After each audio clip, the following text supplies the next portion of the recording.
Welcome all to the Nightman's Horror Theatre. Kick back, relax, and fall asleep to the tales from the Nightman's Book of Horrors. Please don't forget to like and subscribe. Whispers in Porcelain. The call came on a rainy Thursday morning. Elena Granger was standing at the kitchen counter, pouring cereal for Maya, when the old rotary phone, an inheritance from her grandmother, rang. Its shrill chime cut through the hum of rain on the roof. Mrs. Granger. The voice was nasal, officious. This is Harold Pike, executor of your late great-aunt Agnes's estate. I'm calling to inform you that you've been left a particular item in her will. Elena frowned. She barely remembered Aunt Agnes, an odd woman who lived on the outskirts of Port Isolde, a fog-wrapped coastal town in Maine. Elena had met her only twice, both times as a child, and both times had left her unsettled. What kind of item? There was a pause. An antique porcelain doll. She insisted it go to you specifically. The doll is in a cedar chest, already delivered to your address. Elena's gaze shifted toward the front hallway. The moment he said cedar chest, she realized something had been there when she'd returned from work yesterday. A narrow, dark-stained trunk she had assumed was a delivery mistake. She hadn't opened it. Pike cleared his throat. One more thing. Mrs. Granger, Miss Granger, Aunt Agnes also left a note. You'll find it inside the chest. I advise you to read it before doing anything else. The call ended abruptly. Maya tilted her head, spoon halfway to her mouth. Who was that?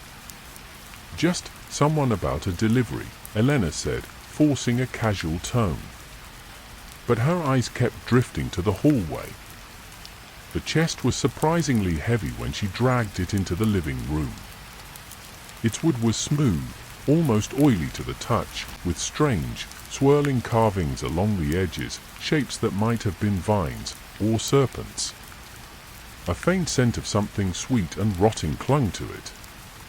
She hesitated, her fingers brushing the brass latch. Something in her gut screamed don't, but curiosity. Sharpened by the rain-dark day, 1. Inside, the first thing she saw was the note. It was written in looping, spidery handwriting. To Elena. The doll's name is Serafina. She is yours now, as she must be kept in the family. Never leave her alone with a child. Never put her near a mirror. And for God's sake, never, ever listen when she whispers your name. She will try. Agnes. Beneath the note lay layers of yellowed linen. Elena peeled them back, and there she was, Serafina. The doll's porcelain face was pale and luminous, almost human in its detail. Blue glass eyes, framed by delicate lashes, caught the dim light like water. Her lips were painted the faintest rose, fixed in a small, secretive smile. She wore a Victorian dress of deep wine-red velvet, and her golden curls tumbled in perfect ringlets. For reasons Elena couldn't explain, her chest tightened. The doll was beautiful, yes, but wrong somehow. Something in the eyes didn't seem painted, they looked wet. Alive. Elena? Maya's voice was right behind her. She turned to find her daughter staring wide-eyed. She's pretty. Can I? No, the word came out sharper than Elena intended. She's fragile. Not a toy. Maya's expression darkened with the stubbornness only a 9-year-old could muster. I know. I just wanted to see. Elena wrapped Serafina back in the linen and closed the chest. But that night, when she woke to get a glass of water, she swore she saw the chest lid slightly open. and she swore she heard her name, soft as breath, coming from inside.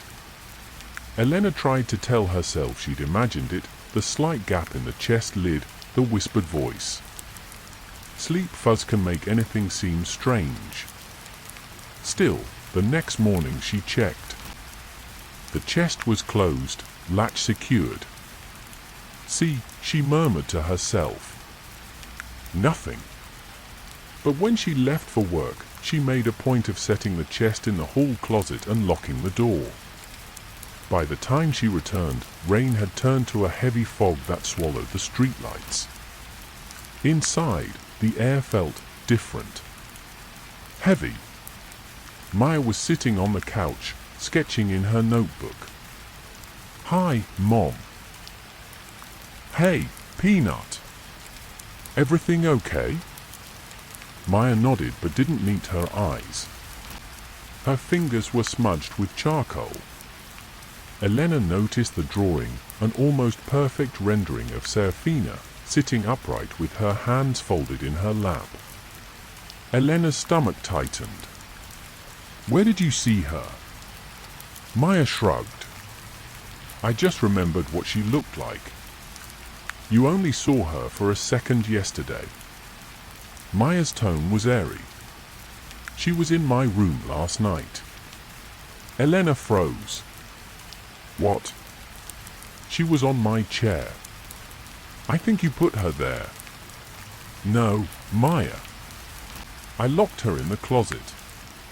Maya finally looked up, her eyes wide and guileless. "Then maybe she came to see me."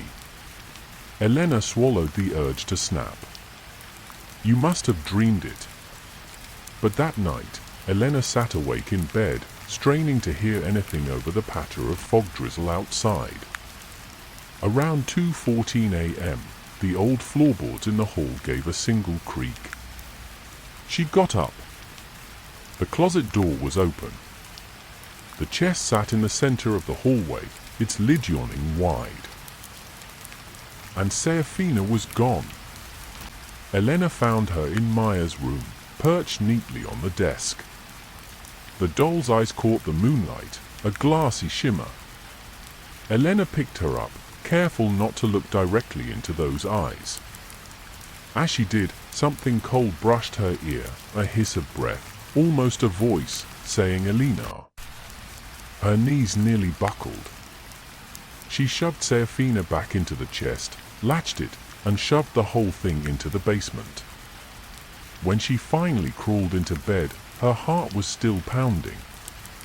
She didn't sleep until dawn.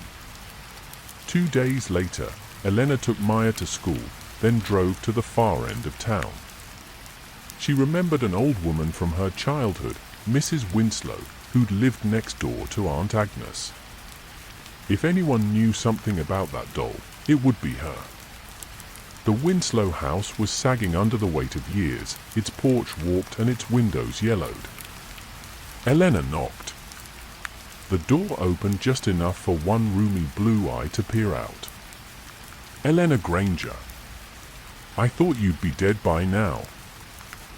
"Hello to you too," Elena said. "I came to ask about a doll." That got the door open another inch.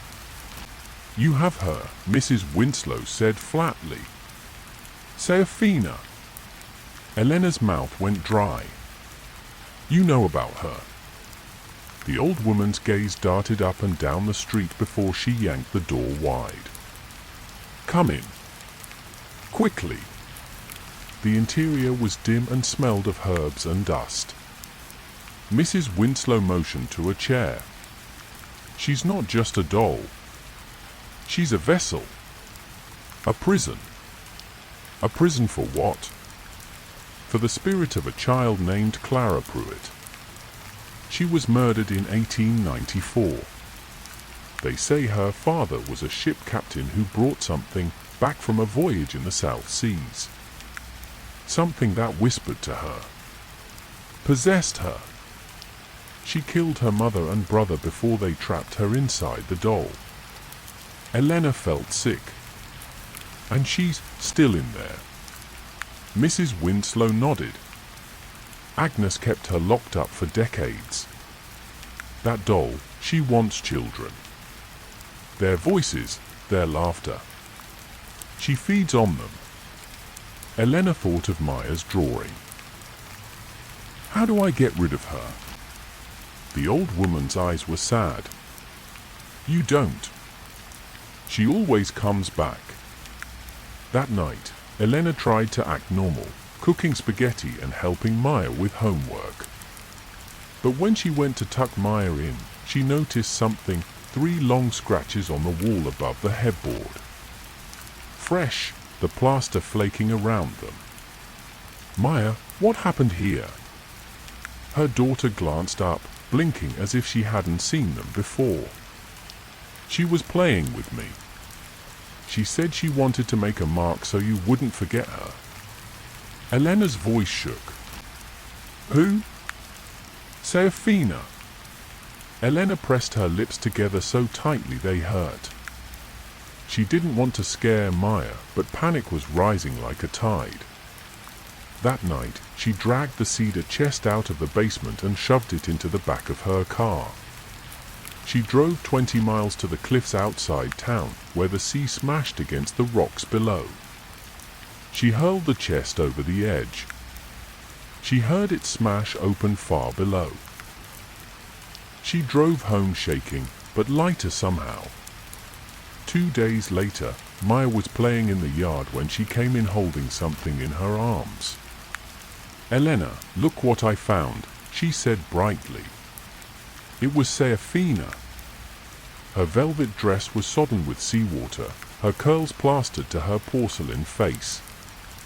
Elena backed away so fast she hit the counter. Put her down, Maya. But she was waiting for me, Maya said softly. The doll's eye seemed even brighter now, the blue glass so deep it felt like it could pull you in. That night, Elena woke to the sound of humming. It was a child's voice, high and sweet, coming from Maya's room. When she opened the door, Maya was sitting cross-legged on the bed, Serafina in her lap. The doll's head turned, slowly, impossibly, toward Elena, and smiled. Elena didn't sleep that night. She sat on the couch with every light on, coffee growing cold in her hands. At some point, the house began to make a new sound. Not the settling groans of old timber, this was rhythmic. Tap! Tap! Tap! She followed it to the hallway outside Maya's room. The sound seemed to come from inside the wall. She pressed her ear to the plaster. At first, nothing. Then, so faint she almost doubted it, Elena. She jerked back, her stomach twisting. The next morning, Maya barely touched her breakfast. Her skin was pale, and there were smudges under her eyes. She talks to me all night, Maya said dully. She says you don't understand her. That she's my real friend. Elena set down her coffee. Maya, she's not a friend. She's dangerous. She's lonely. Maya's voice sharpened. She says you're trying to take me away from her. Elena's heart pounded. We're getting rid of her. Today. Maya didn't answer, just stared at her plate. That afternoon, Elena drove to the one place she thought could help, St. Anselm's Church. The priest, Father Cullen, listened as she explained, leaving out nothing. When she finished, he crossed himself. Objects like this, they don't just hold spirits. They bind them. Destroying the vessel could release what's inside. So what do I do? His expression darkened. The safest way is containment. Bury her on hallowed ground. Deep. Without ceremony, without speaking her name. Elena left with a plan. But when she got home, the doll was gone. She found Maya in the backyard, crouched beside the old oak tree. Serafina sat before her on the grass. Maya was humming the same tune Elena had heard in the night. Elena's gut went ice cold. Maya. Inside. Now. Her daughter didn't move. She turned her head slowly, and for a flicker of a moment, Elena swore the eyes looking back weren't Maya's. They were deep, glassy blue. Elena, Maya said, but the voice was wrong. Older. Lilting. You should have kept me safe. Elena lunged forward, scooping Maya up. She grabbed the doll with her free hand and didn't care that her fingers trembled. In the car, she drove to the churchyard, heart slamming with each turn of the wheel. By the time they reached the back of the cemetery, the sun was gone. Fog crawled low over the grass. Elena grabbed a shovel from the trunk and began digging near the far stone wall. Each shovelful felt heavier than the last, as if the ground resisted. Behind her, Maya whispered. It was a stream of words Elena couldn't understand, syllables thick and ancient. When the hole was deep enough, Elena dropped Serafina in. The instant the doll hit the earth, the ground shuddered. Maya screamed, her voice splitting into two tones, hers, and something older, shriller. Elena shoved dirt over the doll, hands tearing on the shovel handle. When the last clump fell, the night went silent. Maya collapsed in her arms. For a week, things were almost normal. Maya slept through the night. The scratches on her walls faded as if they'd never been. The house felt lighter. Elena almost let herself believe it was over. Until the second Sunday after the burial. She woke in the dark to a faint humming. The same tune. Her skin went cold. She rose, moving toward Maya's room. The door was ajar. Inside, her daughter sat upright in bed. At first, Elena thought she was holding something in her lap. Then she realized her hands were empty. The humming stopped. Slowly, Maya lifted her gaze. Her eyes were deep, glassy blue. She says thank you, Maya whispered. Elena stepped back. Where is she? Maya smiled, a small, secretive curve of the lips, so much like the doll's painted mouth that Elena's heart seized. She's not in the ground anymore, Maya said softly. She's in me now. The air in the room thickened. Somewhere in the dark, a child's laugh echoed, high, sweet, and wrong. And then, in a voice that was both hers and not hers, Maya leaned forward. Elena. The lights went out. The Grey Man. The Grey Man. Evelyn Hart had told herself it was just a change of scenery. That was the lie she clung to, neat and small enough to pack alongside her laptop and a few boxes of clothes. The truth, the thing she would not admit even to herself, was that she was running. From the stale air of her Boston apartment, from the dust-choked rejection pile stacked in the corner, from the late-night mirror glances that seemed to whisper, "You missed your chance." When she found the listing, inspiring coastal retreat, miles from neighbors, uninterrupted ocean views, she told herself it was meant to be.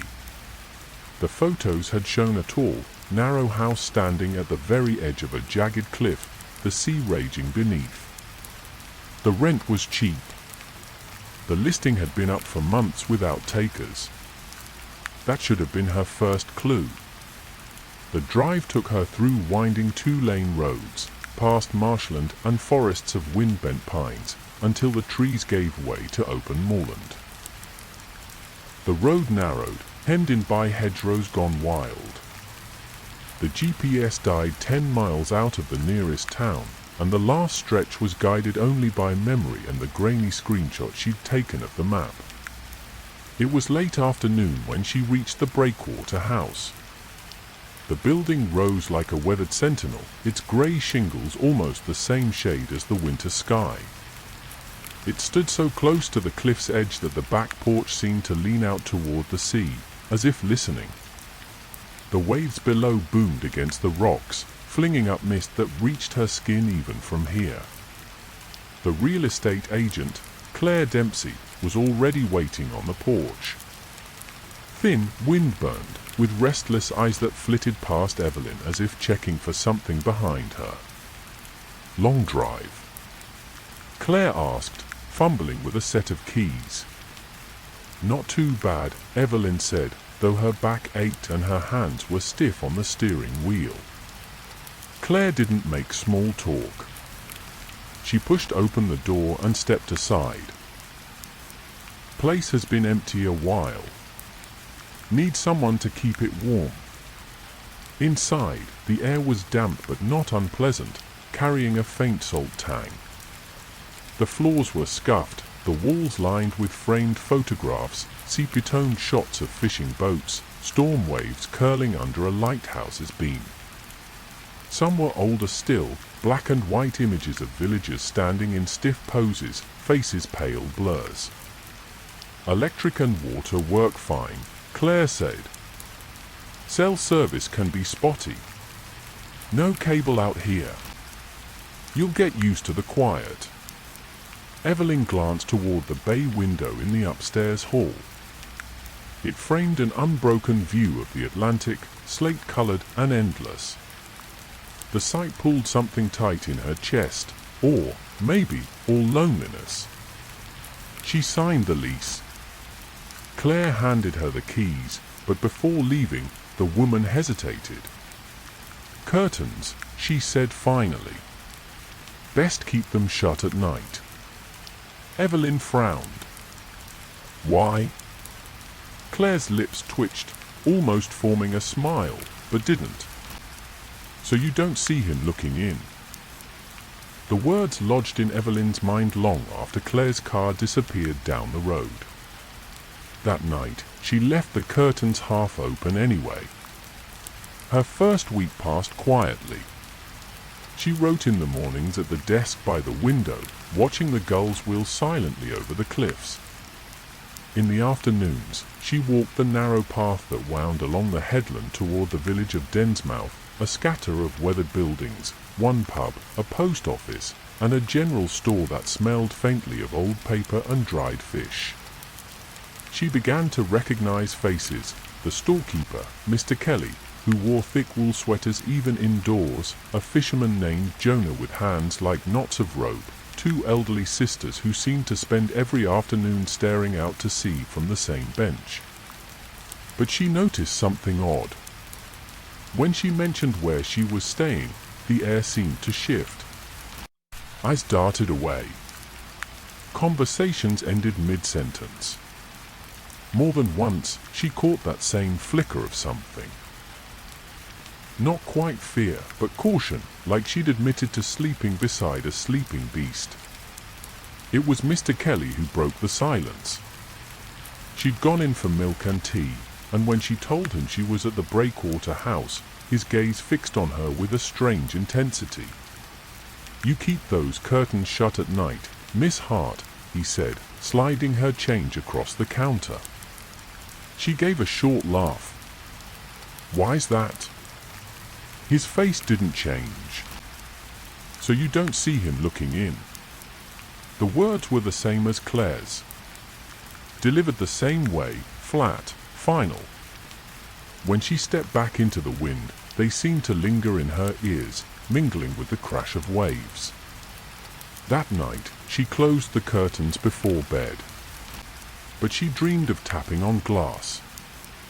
The tapping came again 2 nights later, and this time, it wasn't in a dream. Evelyn sat up in bed, heart tripping over itself. The curtains in the bay window were only half drawn, the pale wash of moonlight slipping through the gap. Tap! Tap! Tap! She froze, every muscle tense. The sound was sharp, deliberate, not the scatter of rain or the creak of the house settling. She told herself it was wind-driven branches, even though she knew there was nothing out there but the drop to the sea. Slowly, she slid out of bed and crossed the room. The glass reflected her pale face, but beyond it was only darkness, shifting faintly with the movement of the ocean below. She stood there long enough for her heartbeat to slow. By the time she turned away, the sound had stopped. In the morning, she found a wet handprint on the outside of the glass. Too large to be hers, too high for a child to have reached.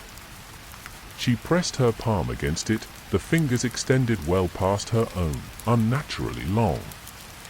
Salt crusted the edges of the mark, glittering faintly in the early light. 2 days later, she took the cliff path to the village. The air was cold, the wind stiff enough to push at her back. Gulls moved overhead in slow circles, silent as always. She was rounding the headland when she saw the man. He stood at the cliff's edge with his back to her, long coat flapping in the wind. He was tall, shoulders sloped, head bent slightly forward as if studying the waves. "Beautiful view," she called, raising her voice over the surf. He didn't move. Something about the stillness felt wrong. Not the meditative stillness of someone lost in thought, this was the perfect, unbroken stillness of something that wasn't meant to move at all.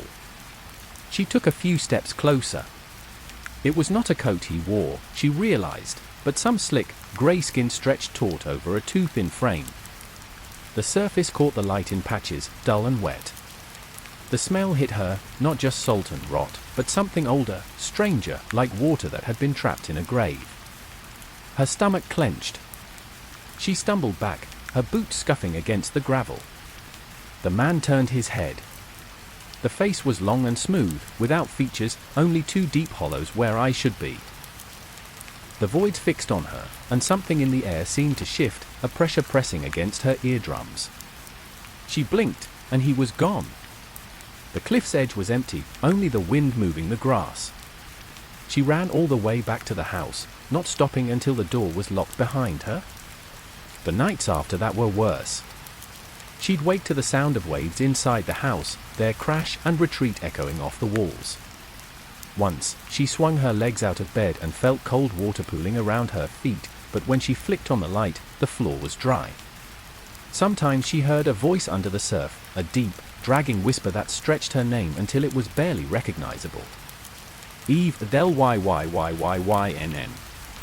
She tried to tell herself it was stress, loneliness, that she was simply filling the quiet with her own imagination. But the handprints began to multiply. First on the windows, then on the inside of the glass. When she next went into Densmouth, the silence was worse. People who had once nodded in greeting now turned away. Conversations died as soon as she stepped into the pub. Even Claire Dempsey, who had rented her the house, crossed the street rather than meet her eyes. It was Jonah, the fisherman, who broke the unspoken wall. She found him at the end of the pier, mending a net with his thick, knotted hands. "You've seen him, haven't you?" he said without looking up. She hesitated. The man on the cliff. Jonah's mouth twisted. Not a man. What is he, then? He glanced at her, and his eyes were full of something like pity. The sea's been here longer than us. Longer than the cliffs. It keeps its own things. "Why me?" she asked. Jonah tied a knot and pulled it tight. "Maybe you look too long. Maybe he's just hungry." The days grew shorter. The sky seemed to carry more weight now, pressing down until even the air inside the house felt thick. Evelyn stopped walking to Densmouth. The path seemed to change under her feet, sometimes shorter, sometimes longer, and she didn't trust it not to carry her somewhere she couldn't return from. Her laptop sat untouched on the desk. Words came less easily now. When they did, they were strange, salt-heavy phrases she didn't remember thinking. Her sleep broke into pieces, 20 minutes here, half an hour there, interrupted by sounds she could no longer explain away. A scrape on the porch boards. the slow, patient turn of the door handle. Water dripping somewhere inside the house, steady as a heartbeat. She began to dream of him. In the dreams, he stood at the window, his faceless head tilting in small, unnatural angles, like a curious bird. Sometimes she dreamed of standing beside him on the cliff, both of them looking down at the black churn of water below. One morning, she woke to find the curtains in the bay window open. She knew she had closed them the night before. On the glass was another handprint, larger than the rest, the fingers impossibly long and thin. This one was on the inside. The next time she heard footsteps, she decided to test her fear. She sat in the armchair in the front room, all the lights out, the fire burned down to embers. The only sound was the wind outside, rattling the shutters. Then came the boards of the porch, creaking in a measured rhythm. One step. Then another. Her breath slowed without her willing it, her body gone still. The sound reached the door, and stopped. In the silence, she heard something else, the faint drip of seawater, as though someone stood there, soaked through, letting it fall from their skin. She leaned forward, eyes fixed on the crack under the door. Two shadows moved there, long and thin, where no light should have cast them. Her throat tightened. The handle turned, slow and deliberate. The latch gave a soft click. The door opened half an inch, and the smell hit her, that same grey deep rot, layered over salt and old weeds. Through the gap, she saw the edge of something wet and grey. And then, so close it vibrated through her skull, the voice. Evelyn. She shoved the door closed with all her weight, locked it, and dragged the table in front of it. Her hands shook so badly she could hardly grip the wood. The rest of the night passed in silence. But when dawn came, she found the back door standing wide open. That day, she tried to leave for good. The car wouldn't start. When she set out on foot toward the village, the fog rolled in, not drifting in from the sea, but rising from the ground itself, coiling around her ankles and knees. Within minutes she couldn't see more than a few feet ahead. She kept walking, thinking she'd find the bend in the path where the hedgerows broke. But the hedgerows never came. When she finally turned back, the fog peeled away in slow, swirling sheets. The house stood there, closer than it should have been, the bay window wide open. Something stood inside, a shadow against the pale curtain, perfectly still. That night, she dreamed she was in the water. The cold was a living thing, curling into her chest, pulling her down. Around her, shapes moved, long-limbed, slow, grey in the deep. One of them came close. She saw the hollow where its face should have been, the smooth expanse of skin, the black voids where eyes might once have been. It reached for her. She woke with the taste of salt in her mouth and her sheets clinging damp to her skin. Evelyn stopped pretending she could fight it. The locks on the doors no longer mattered, each morning she'd find one ajar, salt water pooled on the floor in slow, perfect circles, as though something had stood there for hours. Her reflection began to change. Some days her skin looked pale to the point of translucence, veins faintly visible like thin blue ropes under ice. Her eyes, once dark, now carried a pale grey sheen, the colour of deep water before a storm. Sleep came in fits, and each time she woke, she felt closer to drowning. On the third night of the storm, the sea began pounding the cliff so hard that the whole house trembled. The wind shrieked down the chimney. Rain came in sideways sheets, rattling the windows in their frames. Somewhere between the thunder and the screaming wind, she heard it, a knock. Slow. Heavy. Not on the door this time, but on the window of her bedroom. She lay frozen in bed, pulling the covers to her chin, but the knock came again. When she turned her head, she saw him. He stood just beyond the glass, the pale oval of his faceless head catching the lightning in brief, sick flashes. His fingers were splayed against the pane, long enough to reach nearly from top to bottom. Water streamed from him in thin, steady rivulets, pooling on the sill before spilling over. The wind carried a low voice, impossible and wet. Come down. She tried not to move, not to breathe, but the next flash of lightning showed him inside the room. He was taller now. Or maybe closer. The grey of his skin was darker here, slick and uneven like a seal's hide. The hollows where eyes should be were impossibly deep, swallowing the light. When he reached for her, his fingers closed around her wrist, cold so sharp it burned. The room tilted. The wind and rain fell away. She felt the floor dissolve beneath her feet, and then there was only the drop. The sea swallowed her before she could scream. She drifted in darkness that wasn't entirely dark. Shapes moved past her, thin, long-limbed figures, their motion slow and deliberate. Their skin was the same pale grey as the grey man's, their faces smooth and unreadable. They circled her like curious fish, reaching to brush her hair, her hands, her face. She realized they were all different sizes, some the height of children, others towering well above her. But each shared that same faceless, patient stillness. One moved close, tilting its head in a too-sharp angle. Her reflection bloomed in the hollow where its eyes should have been, except it wasn't quite her. The thing looking back had the same pale skin, the same drowned sheen to the eyes. When she woke, if it could be called waking, she was standing on the cliff. The grey man stood beside her. His coat of skin clung wetly to his frame. Below, the waves were black, restless. She understood then that the pull she'd been feeling wasn't toward the sea, but toward them. The others stood in the surf, neck deep, their heads tilted up to watch. The grey man stepped forward, and without thought, she followed. The drop to the water was nothing now, a single step, a return.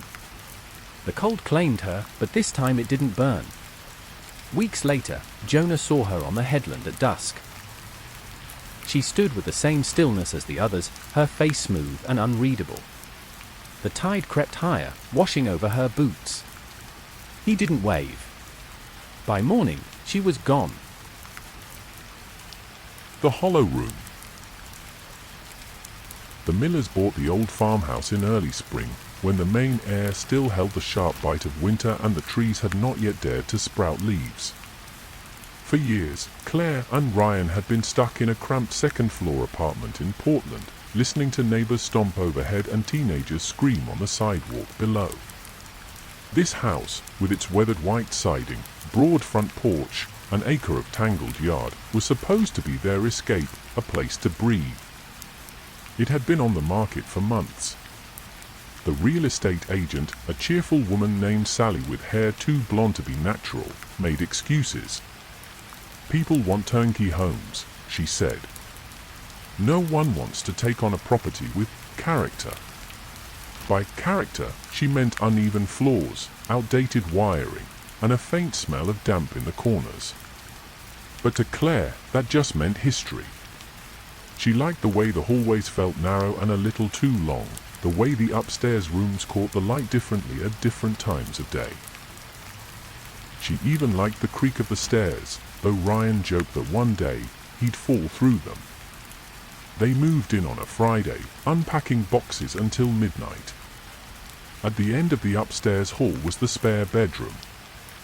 They barely looked inside during the walk-through, just a small rectangle with beige carpet, a single window, and a view of the neighboring cornfield. They decided to keep it empty for now. The first odd thing happened 3 nights later. Claire woke to a faint sound, not loud enough to be alarming, just enough to register. It was a slow, irregular tapping. Half asleep, she assumed it was the tree outside brushing the siding. She rolled over and froze. Ryan's side of the bed was empty. She sat up, heart skipping. Down the hall, she saw him, just a silhouette against the dim light from the window, standing in the doorway of the spare bedroom. "Ryan," she called. He didn't turn. "Hey, what are you doing?" A pause.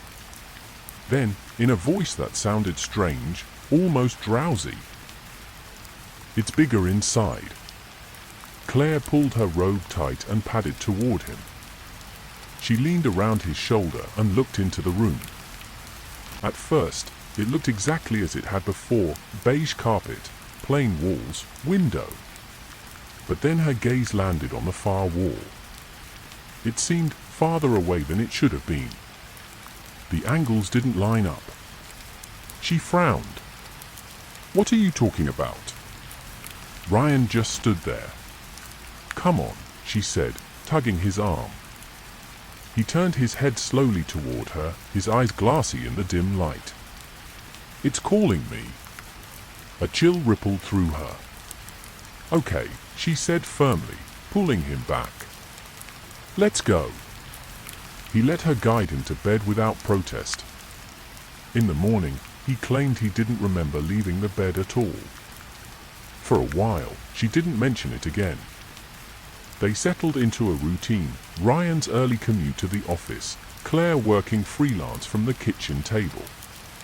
The spare room remained unused, except for the occasional box they stored there. But Claire couldn't shake the memory of that night. Especially not the way the far wall had seemed to breathe, just slightly, as though the room itself were shifting. The second incident happened a week later. This time, it was Claire who found herself standing in the hallway at night. She didn't remember getting out of bed. Her hand was on the spare room doorknob. She was shivering. From the other side came a faint sound. Not tapping, something dragging, slow and deliberate, like cloth over carpet. Her pulse hammered in her ears. She stepped back. In the morning, the door was closed tight. Locked from the inside. She didn't remember locking it. Neither did Ryan. That Saturday, while Ryan was out, she unlocked the door and forced herself to walk inside. The smell hit her first, damp and mineral, like the inside of a cave. The room looked normal. But when she approached the far wall, her footsteps slowed. It seemed farther away than it had seconds ago. The lines of the carpet were subtly wrong, like they'd been stretched. She pressed her palm against the wall. The plaster was ice cold. For a moment, she thought she heard something deep inside, a faint, steady hum, almost like breathing. She backed out, heart racing, and locked the door again. That night, she told Ryan about it. He stared at her for a long moment, then said, "I think. I've been dreaming about that room. About walking down a hallway that shouldn't be there." Neither of them slept well. The third time was worse.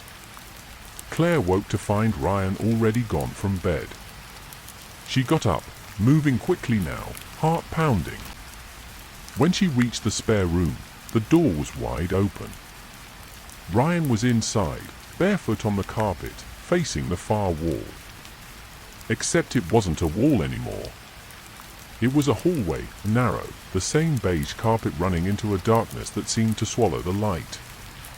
The air was cold enough to sting her throat.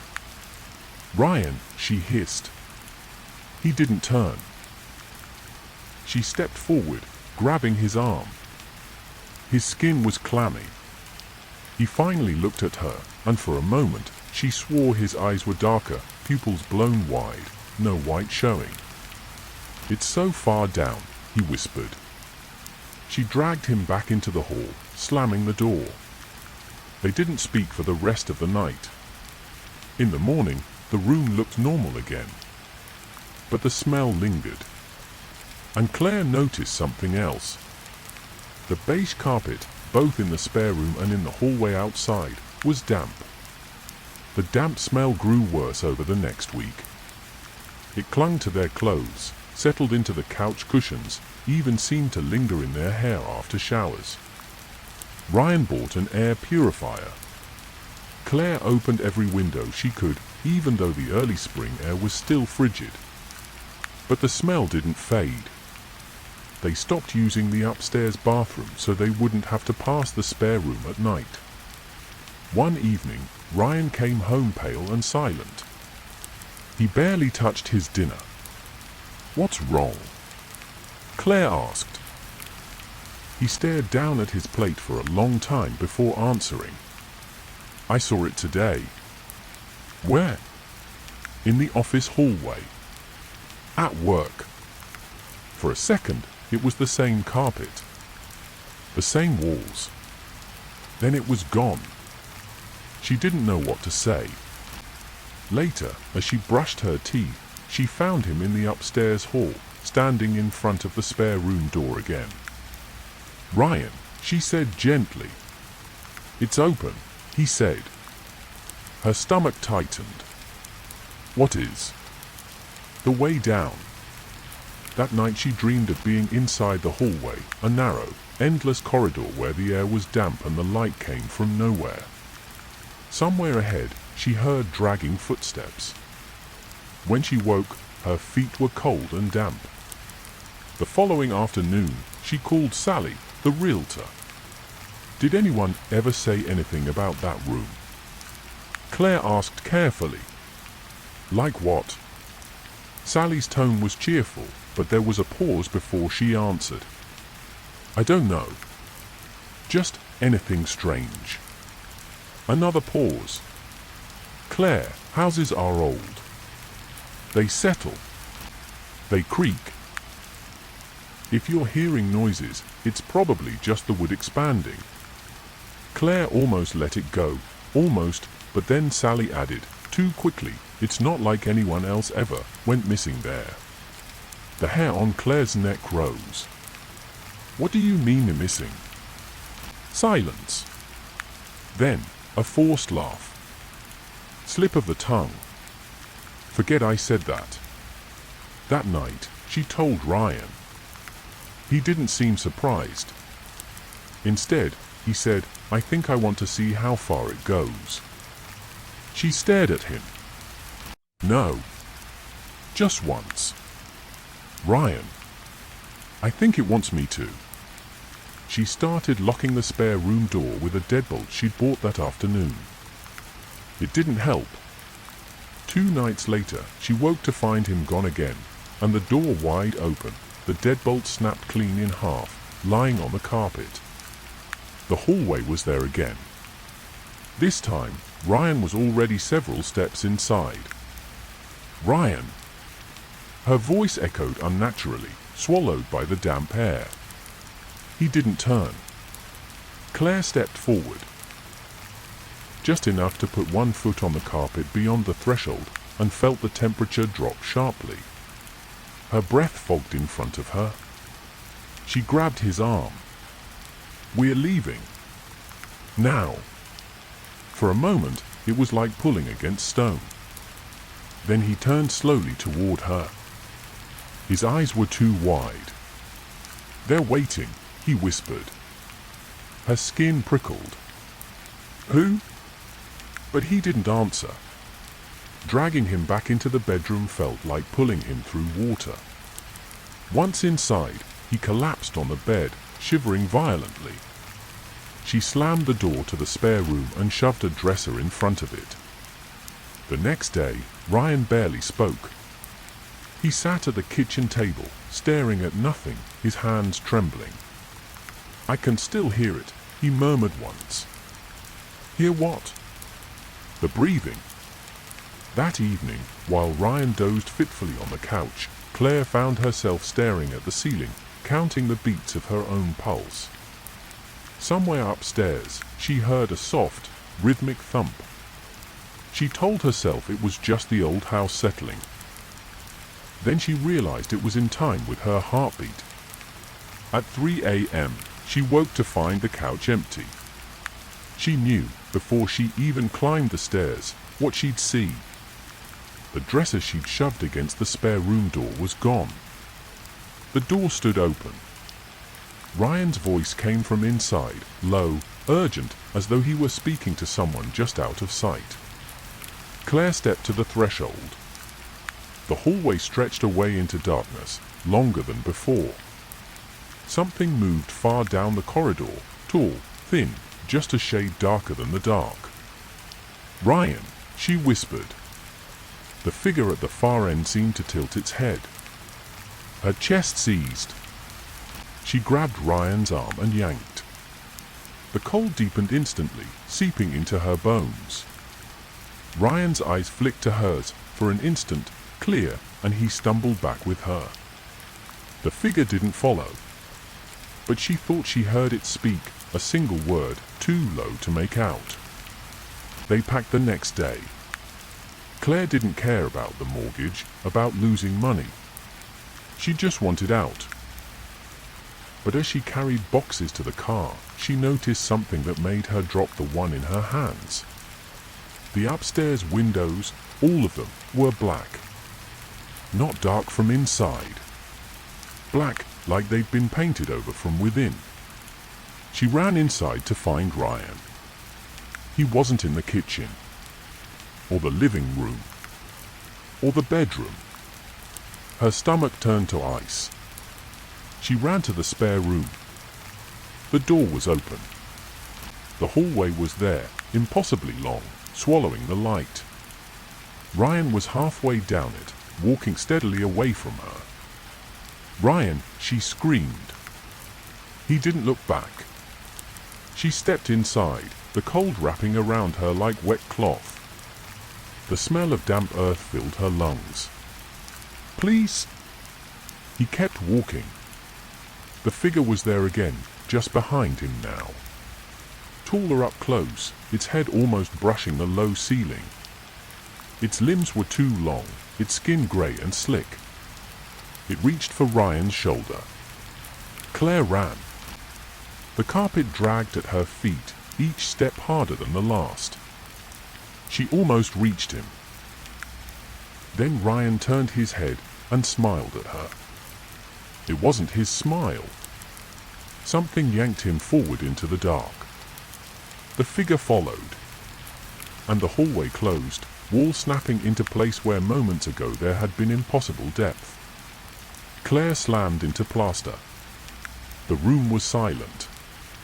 The carpet was dry. Ryan was gone. She left that night, driving until the sun rose. Weeks later, she saw the house listed online again. The photos looked the same, except in the shot of the spare room. If you look closely at the far wall, you could see Ryan, standing just inside the hallway, smiling. Painted smile. The warehouse stood at the edge of town like a memory that refused to fade. Even after decades of rust, its paint still clung stubbornly to the corrugated siding. Pastel blues and reds, sun faded into a dreamlike haze. Above the main double doors, the sign still read, "Mr. Jingle's Funhouse, smiles for every child." The S in smiles had peeled away, so it now read, "Mile for every child." David Rourke killed the engine and just sat there for a moment, staring at the building. "Thought you said this place closed in the 90s, his wife, Shannon, said from the passenger seat. "It did," David said. "Guess nobody ever tore it down." From the back seat, their daughter Lily leaned forward between them. She was 8, pale, wide-eyed, and curious in the way only kids could be when they had no idea what kind of history a place carried. "Can we go inside now?" Shannon glanced at David. "I still don't understand why we have to deal with it. Can't your brother?" "Phil doesn't want anything to do with it," David said. "And we can't sell it until we at least see what's in there." What was in there was the real question. The warehouse had belonged to David's uncle, Raymond Rourke, a man who'd made his fortune in the 80s running birthday parties, school events, and carnivals under the brand Mr. Jingle's Funhouse.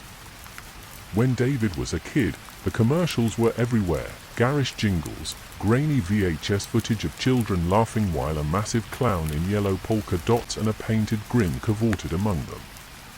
By the mid-90s, the business had shuttered suddenly, without explanation. Uncle Raymond had gone into seclusion. Rumors had swirled, lawsuits, missing kids, debts, but nothing concrete had ever made the news.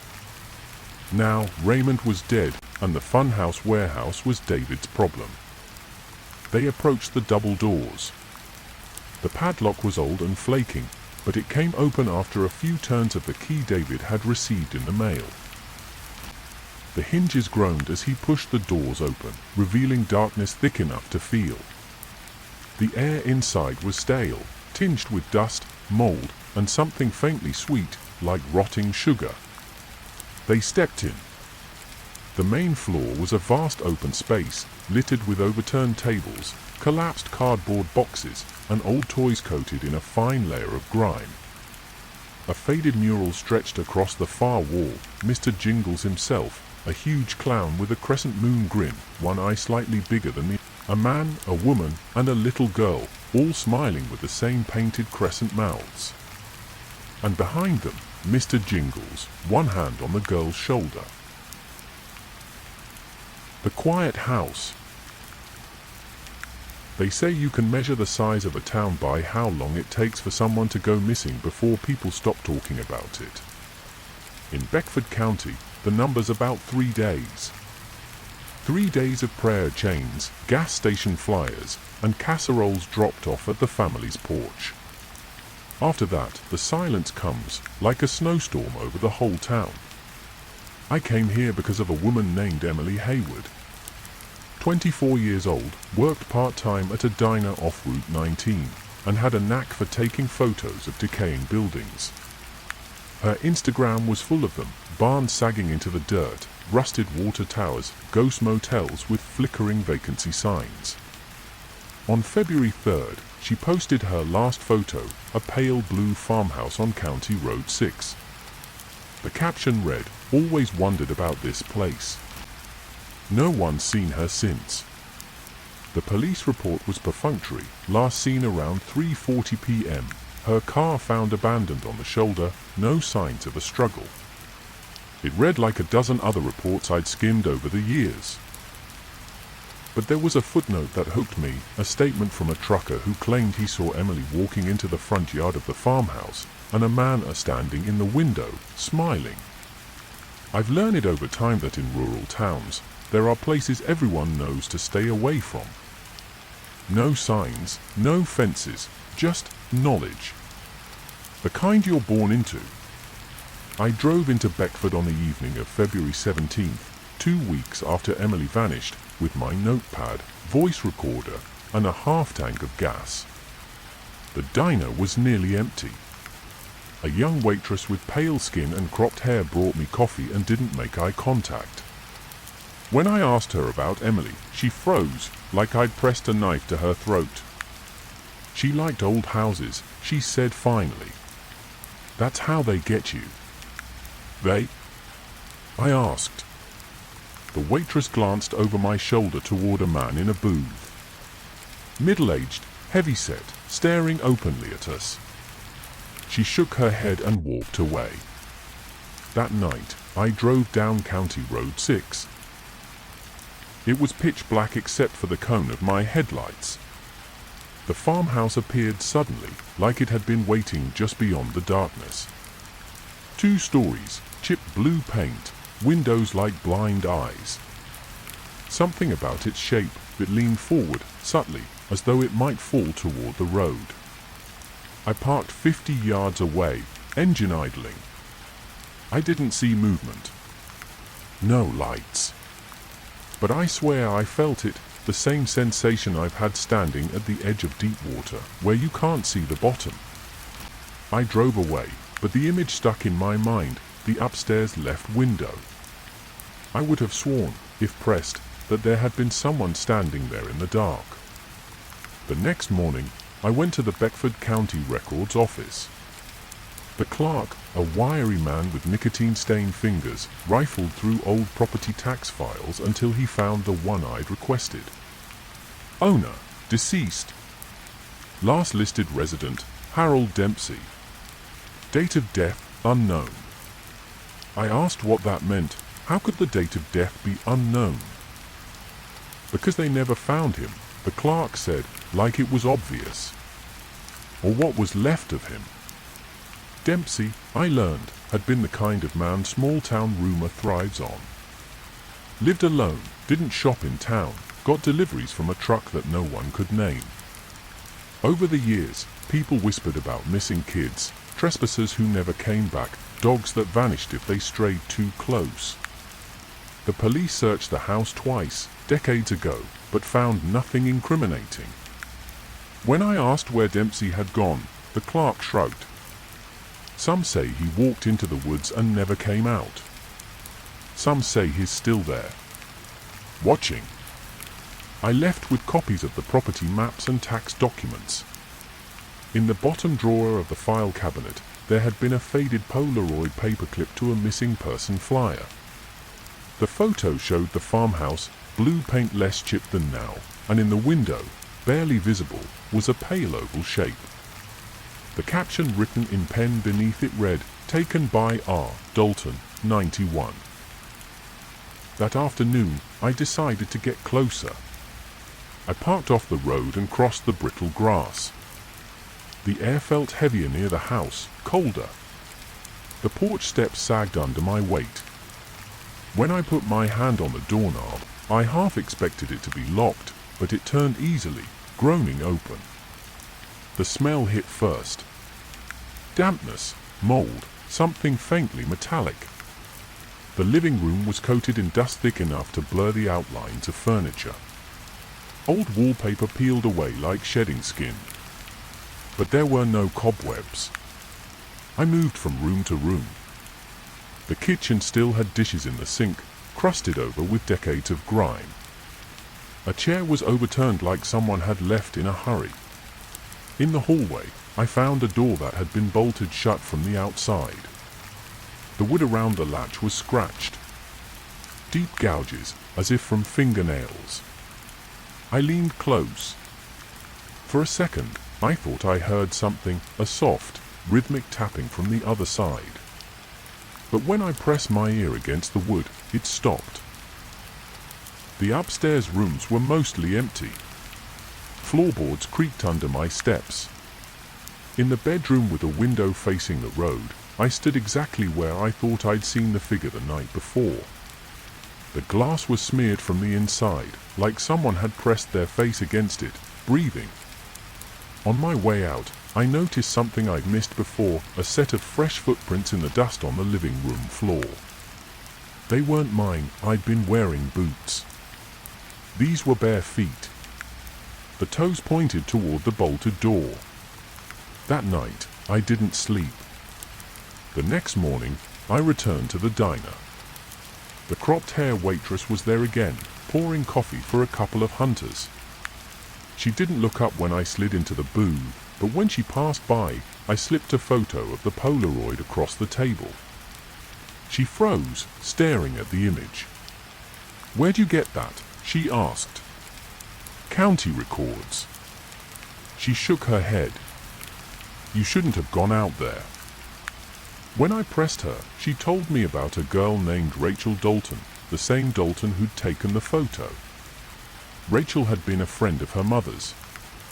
She went missing in 1991 after telling people she was finally going to see what's in the Dempsey place. Her body was never found.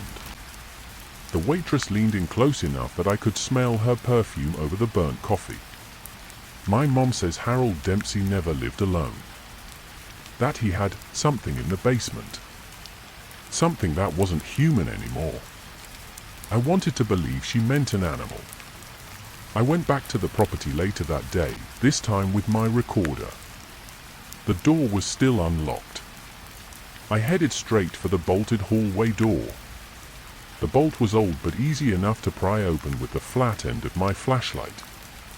The door swung inward, revealing a narrow stairwell that descended into darkness. The smell intensified, sweet and rotten, like meat left in the sun. The basement was a single large room with a low ceiling. Along one wall stood a workbench, cluttered with tools and glass jars filled with cloudy liquid. Shelves sagged with cardboard boxes. And against the far wall was something worse, a small, soundproofed cell, no bigger than a walk-in closet. Inside, a rust-colored mattress lay on the floor. The walls were scratched in frantic, looping lines, some spelling out words that didn't quite make sense. Still here. Still hungry. My flashlight beam swept across something shiny wedged in the mattress springs. I pulled it free. It was a camera, the kind you'd buy at a drugstore in the early 2000s. Back in my motel room, I cracked it open and found an undeveloped roll of film. It took me half the night to find a 1-hour photo lab in the next town. The images were grainy, washed in yellow light. Most were of the basement cell, different angles, sometimes with the door open, sometimes closed. But in several of them, there was a figure crouched in the corner. It wasn't Harold Dempsey. It wasn't even fully human. Pale skin stretched over jutting bones, eyes too large, mouth too wide. And in every frame, it was smiling. The last photo was the worst, the figure standing at the top of the basement stairs, looking straight into the lens. Act 4 of the final entry. I should have left Beckford then. Packed my bag, driven out before the sun went down. But that's not how stories like this end. I told myself I needed one more trip to the house. Just to be sure. I went back after dark. The wind howled through the trees, and the house seemed almost to breathe with it. Inside, the footprints in the dust were different this time, and more of them, crossing back and forth from the bolted door to the stairs. The basement was colder than before. My flashlight flickered, and I thought I saw movement in the cell. Something stepped into the light. It was taller than it had looked in the photos, its head nearly brushing the ceiling. Its arms hung too long, fingers curling against the floor. The smile never changed. I backed up the stairs, fumbling for the door. The thing moved without sound, gliding forward, the smile stretching impossibly wide. I slammed the basement door and shoved the bolt across. My heart pounded in my ears. Then 3 knocks. Slow, deliberate. I ran. Out the front door, across the grass, into my car. In the rearview mirror, the upstairs window was lit now, a pale face pressed against the glass. That was 3 days ago. I'm in a motel 2 counties over, and I keep hearing knocks on the wall at night. Always 3. I checked my phone this morning. There's a new photo in my camera roll I didn't take. It's me, standing at the top of the basement stairs.